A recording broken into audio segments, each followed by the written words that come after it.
A flip box widget is a user interface element that displays two sides of a box or card. When a user clicks on the box, it flips to reveal the content on the backside.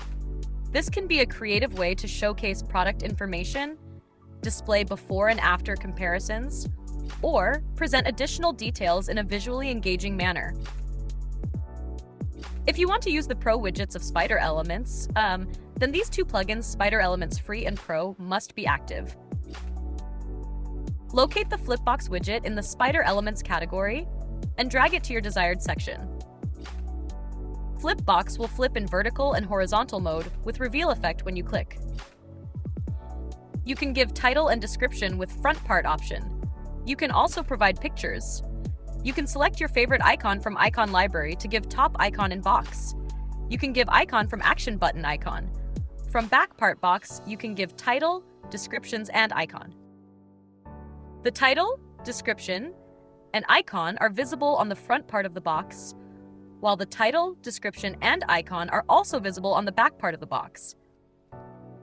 Then go to Style option. Flipbox will give specific height there and give border radius 50%. Alignment center from font part option. Give specific color from background type and padding top, right, bottom, left properly.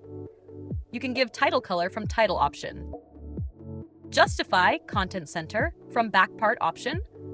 And you can give background color and description color very easily.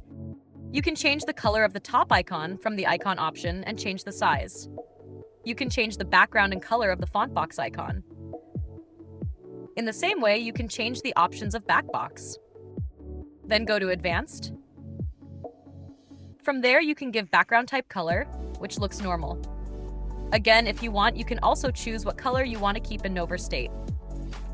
By following these guidelines and tailoring them to your Elementor website builder, you can create effective Flipbox widgets that add a touch of interactivity and creativity to your web pages.